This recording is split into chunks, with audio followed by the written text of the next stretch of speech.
தாலி கயிற்றை எந்த கிழமையில் மாற்ற வேண்டும், எப்படி மாற்றினால் நல்லது தெரியுமா பெண்களே? தாலி என்பது மங்களகரமான ஒன்றாகும். திருமண நேரத்தில் மேள தாளங்கள் முழங்க மணமகன் மணமகள் கழுத்தில் தாலி கட்டுவது நமது மரபு. இந்த தாலியை திருமாங்கல்யம் என்று கூறுவார்கள். அவரவர் குல வழக்கப்படி தாலியின் அமைப்பு இருக்கும். பொதுவாக 16 பிரிவுகளாக தாலி கயிறு அமைய வேண்டும் என்று கூறுவார்கள். அதனை கருத்தில் கொண்டுதான் நமது முன்னோர்கள் 16 பெற்று பெருவாழ்வு வாழ்க என்று வாழ்த்துவார்கள். புனிதமாக கருதப்படுகின்றது இந்த தாலி. தாலியை மஞ்சள் கயிற்றிலும் சில வசதியுள்ளவர்கள் தங்கச் செயினிலும் அணிந்து வருகின்றனர்.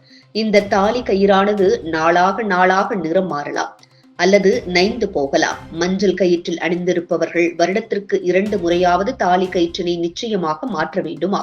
அதிலும் ஆடிப்பெருக்கில் மாற்றுவது மிகவும் உகந்தது. அந்த நாளை தவிர வேறு எந்த நாட்களில் மாற்றலாம் என்ற சந்தேகம் பல பெண்களிடம் இருக்கும். அதற்கான பதிலை இங்கு காணலாம். வளர்பிறை, பஞ்சமி, தசமி நாளில் திருமாங்கல்ய கயிறை மாற்றலாம். திங்கள், செவ்வாய், வியாழன் அன்று மாற்றலாம்.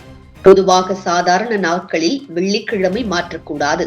இதற்கு சில விதிவிலக்குகள் உண்டு. தெய்வங்களின் திருக்கல்யாண நாள் வந்தால் அது எந்த நாளாக இருந்தாலும் அன்று எப்பொழுது வேண்டுமானாலும் தாலி கயிறை மாற்றலாம். அவரவர்கள் இருக்கும் அந்தந்த ஊர்களில் அந்தந்த அம்பிகைக்கு திருமணம் நடக்கும் நாளில் அது எந்த நாளாக இருந்தாலும் தாலி மாற்றிக் கொள்ளலாம். ஆடி 18 எந்த கிழமை வந்தாலும் மாற்றலாம். மாசி மகம் அன்று மாற்றிக்கொள்ளலாம். மாசி கயிறு பாசி ஏறும் வரை நிலைத்திருக்கும் என்று கூறுவார்கள்.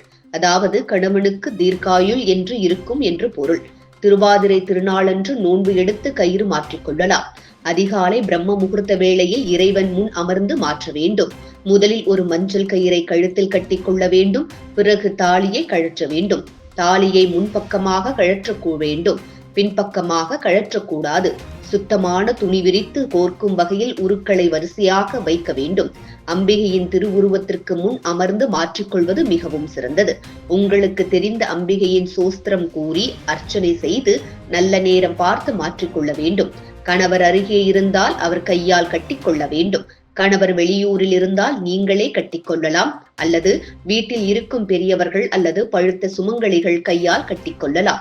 ஒரு பெண்ணின் தாலியை மற்றொரு பெண் காணுதல் கூடாது. அதனால்தான் பெரியவர்களை வைத்து மாற்றிக்கொள்ள வேண்டும்.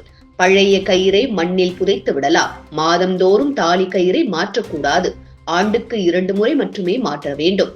தாலி கயிறு மாற்றும் போது பாதியிலேயே எழுந்திருக்க கூடாது. தேவையான பொருட்கள் அனைத்தையும் அருகில் வைத்துக் கொண்டுதான் மாற்ற வேண்டும். திருமாங்கல்யம், மஞ்சள், குங்குமம், பூ ஆகியவற்றை ஒரு தட்டில் எடுத்து அருகில் வைத்துக் கொள்ள வேண்டும். கர்ப்பமாக இருக்கும் தாலி கயிற்றை மாற்றக்கூடாது. பிரசவமான பிறகே மாற்ற வேண்டும். இது போன்ற முக்கிய நிகழ்வுகள், அரசியல் தகவல்களை ஆழமாக மாறுபட்ட கோணத்திலும் அறிந்து கொள்ள மறக்காமல் பாரத் மெயில் 24 பக்கத்தை பின்பற்றிக் கொள்ளுங்கள். உங்கள் ஒவ்வொரு ஆதரவும் இது போன்ற பல நிகழ்வுகளின் பின்னணியை அறிய உதவும்.